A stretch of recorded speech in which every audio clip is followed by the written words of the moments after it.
All right, I want to get back to the weather this Tuesday afternoon and the incoming hurricane about to hit the coast of Florida, Hurricane Idalia, currently at a Category 1. It could be bringing some impacts to the Carolinas as it crawls up the East Coast. As for right now, things are all in the clear in terms of Idalia's impacts here in the Queen City, but we are dealing with our own batch of wet weather that's been sticking around the last couple of days. Chief Meteorologist Tara Lane has got us covered on every bit of activity this afternoon. Tara? Yes, and any of you seeing the rain right now, it's not from Idalia just yet, but by this time tomorrow afternoon and heading into the evening, some of you could be dealing with some rain from some of that tropical moisture heading in from the south from all that wraparound rain and thunderstorms coming around Idalia. But for now, we do have more scattered storms courtesy of the stalled front. Areas of low pressure moving through the region here.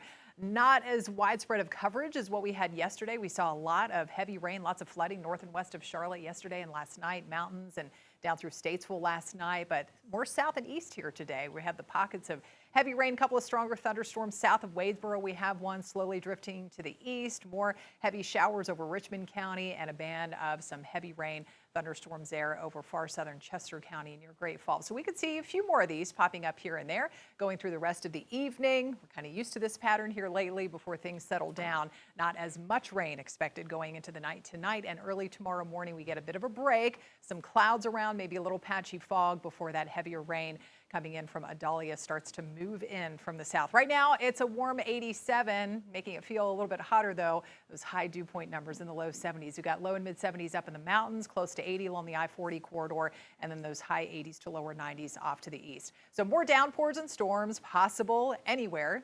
Anyone is fair game for seeing that through the rest of this evening before Idalia brings that widespread rain. Some gusty wind by late tomorrow night and early on Thursday morning. Behind it, though, heading into Friday and kicking off the Labor Day holiday weekend, delightful weather coming up with lower humidity. Idalia is a Category 1 hurricane. That sustained wind speed holding at about 90, moving to the north at 15. That center of circulation situated about 130 miles west-northwest of the dry Tortugas.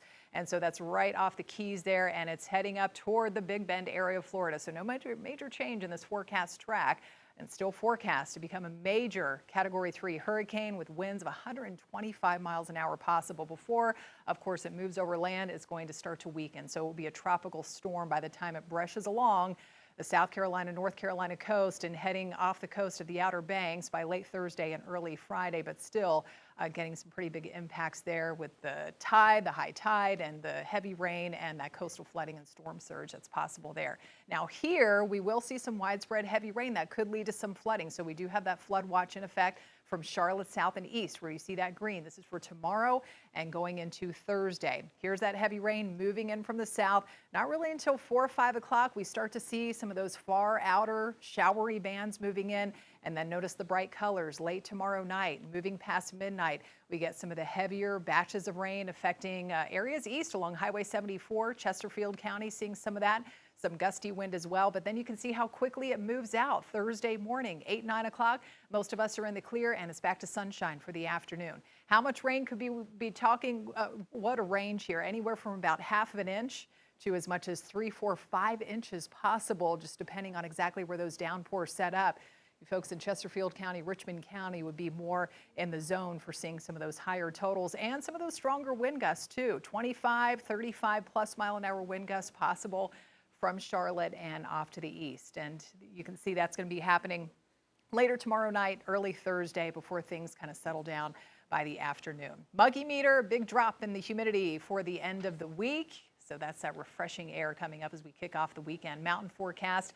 Watching for some of those late day showers tomorrow and then heading into Thursday, some lingering rain possible, but not as much rain, obviously, for you all. You're not under a flood watch from Idalia, and back to sunshine as we head into the weekend. High temperatures there in the low and mid 70s, but starting to get a little hotter again by this time next week. We're back in the 90s. But of course, with the rain moving in, breezy conditions, Thursday, we're under the influence of Idalia there, some cooler temps, 80s and mid 70s there for Thursday afternoon. And looking like a good Labor Day weekend. All right, Tara, thank you.